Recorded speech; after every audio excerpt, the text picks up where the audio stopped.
Good morning everyone. I am Rhea Sinha, your assistant teacher, and today we are going to start a new chapter of geography, that is chapter number 8, Human Environment Interactions, the tropical and the subtropical region. In this chapter we will basically come to know about the lifestyle and the way of living, the climatic condition and everything about the tropical and the subtropical region. Okay, so let's see the chapter. A story is given here through which we will try to understand the chapter, the concept of it. Renuka was excited.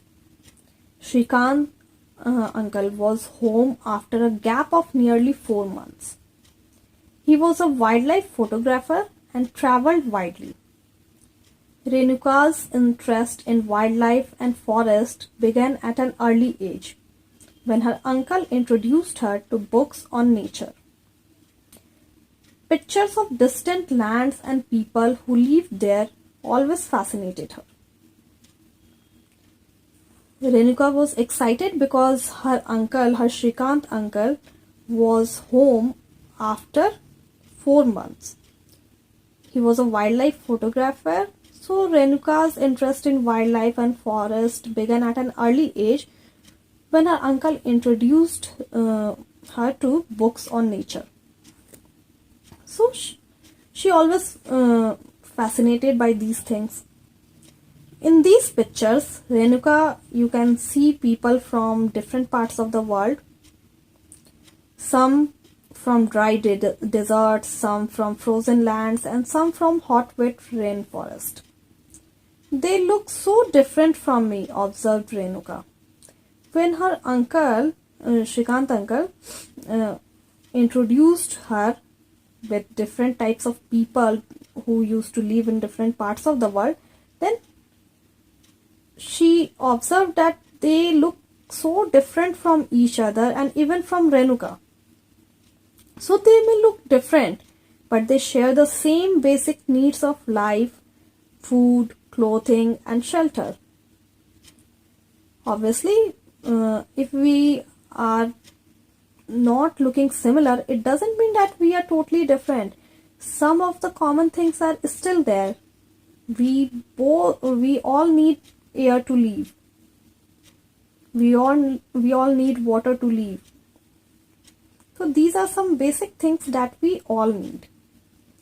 Their children do the same things as you probably do: play games, quarrel sometimes, and then make up, sing, dance, and help the families with various things that need to be done. They live closer to nature and very early in their lives have learned to care for nature. They learn how to catch fish and how to collect material from the forest. So in chapters 8, 9 and 10, we will learn about the life of people in different natural regions of the world. Here, life in the Amazon basin is given. First of all, see the Amazon basin. It is in the South America. See the map.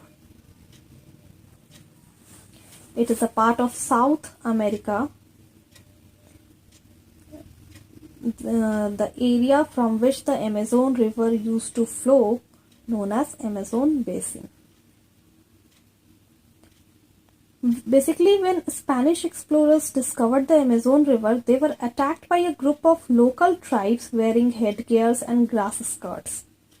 These people reminded them of the fierce tribes of women warriors known in ancient Roman Empire as the Amazons, and hence the name it got Amazon. So see the life in the Amazon basin. So before learning about the Amazon basin, let us look at the map and notice that the tropical region lies very close to the equator, between 10° north and 10° south. It is referred to as the equatorial region. The river Amazon flows through this region, and now notice how it flows from the mountains to the west and reaches the Atlantic Ocean to the east. The place where a river flows into another body of water is called the river's mouth. Numerous distributaries or tributaries join the Amazon River to form the Amazon Basin. The river basin drains portions of Brazil, parts of Peru, Bolivia, Ecuador, Colombia, and a small part of Venezuela. Okay, next topic is climate. Climate of Amazon Basin. As you now know, the Amazon Basin stretches directly on the equator and is characterized by hot and wet climate throughout the year. Both day and nights are almost equally hot and humid. The skin feels sticky. It rains almost every day, and that too without much warning. The day temperatures are high with very high humidity. At night, the temperature goes down but the humidity remains high. So this is the climatic condition of Amazon Basin. Here both day and night are almost equally hot and humid, obviously, and because of it the skin feels sticky. It rains almost every day. The day temperatures are high and with very high humidity, and at night temperature goes down but humidity remains high. Now see the rainforest. As it rains heavily in this region, thick forests grow. The forests are in fact so thick that the dense roof created by leaves and branches does not allow the sunlight to reach the ground, as we have learnt in the earlier chapter also about tropical rainforest. So the ground remains dark and damp. Only shade tolerant vegetation may grow here. Orchids, bromeliads grow as plant parasites. The rainforest is rich in fauna.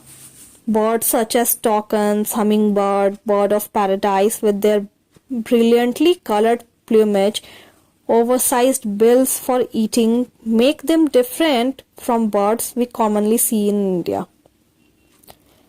These birds also make loud sounds in the forest. Animals like monkeys, sloth, and ant-eating tapirs are found here. Various species of reptiles and snakes also thrive in these jungles. Crocodiles, snakes, pythons abound. Anaconda and boa constrictor are some of the species. And besides, the basin is home to thousands of species of insects. Several species of fishes, including the flesh-eating piranha fish, is also found in the river. And this basin is thus extraordinarily rich in the variety of life found there. Bromeliads are basically special plants that store water in their leaves, and animals like frog use these pockets of water for laying their eggs. People of the rainforest. People grow most of their food in small areas after clearing some trees in the forest. While men hunt and fish along the rivers, women take care of the crops. People who are living in the rainforest, they grow most of their food in small areas after clearing some of the trees in the forest. Men usually hunt and women take care of the crops. So they mainly grow tapioca, pineapple, and sweet potato. As hunting and fishing are uncertain, it is the women who keep their families alive by feeding them in the vegetable they grow. They practice slash and burn agriculture. Now see, what do you mean by slash and burn agriculture? Slash and burn is a way of cultivating land where farmers clear a piece of land by slashing or cutting down trees and bushes. These are then burnt which releases the nutrients into the soil, and now crops are grown uh, in this cleared field for a few years. After repeatedly growing the patch, growing up, cultivating the patch of land, soil loses its nutrients, so it is abundant. Then they clear another plot of land to plant, and in the meantime, young trees grow in the old field, and in this way, soil fertility is restored. People can then return to it and start cultivating it again. So, the staple food is manioc, which is also known as cassava, that grows under the ground like the potato. They also eat queen ants and egg sacs. Cash crops like coffee, maize, and cocoa are also grown. The rainforest provide a lot of wood for the houses.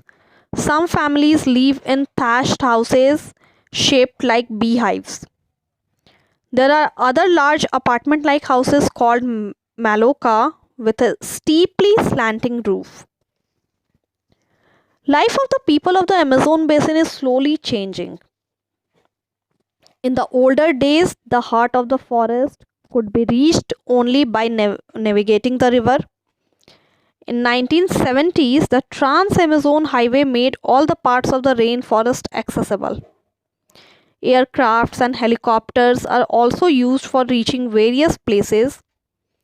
The indigenous population was pushed out from the area and forced to settle in new areas where they continued to practice their distinctive way of farming. The developmental activities are leading to the gradual destruction of the biological diverse rainforest. And it is estimated that a large area of the rainforest has been disappearing annually in the Amazon basin. You can see that this destruction of forest has a much wider implication. See figure 8.6, it is clearly shown there.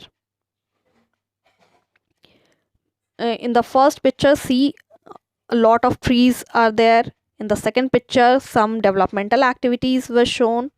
And in the third picture, all the modifications were there. All the things are done, but the number of trees are less. So the topsoil is washed away as the rains fall, and the lush forest turns into a barren landscape. Okay, now see life in the Ganga Brahmaputra basin.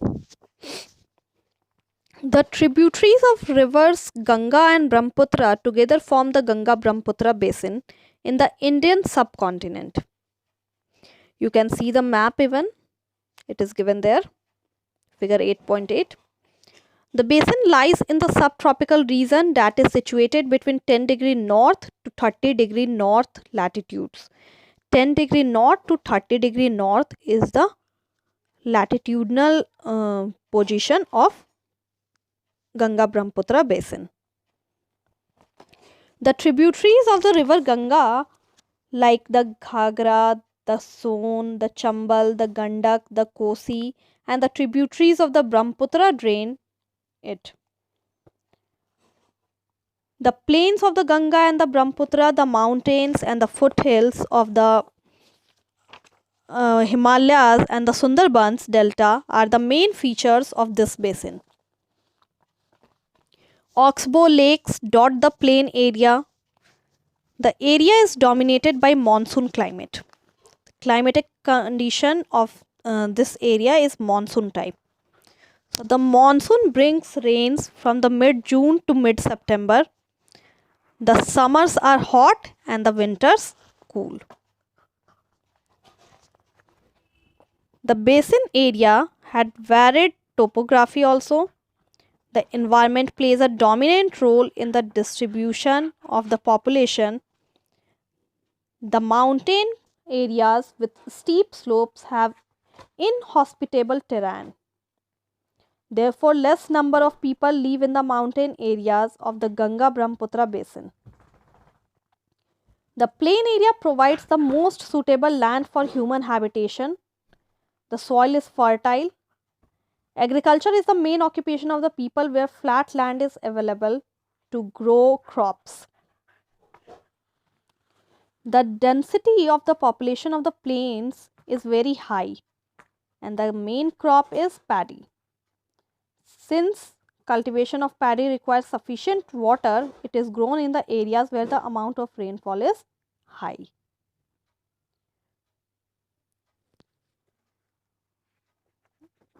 Okay, so hope you all understood the covered topics well. We will continue this chapter further.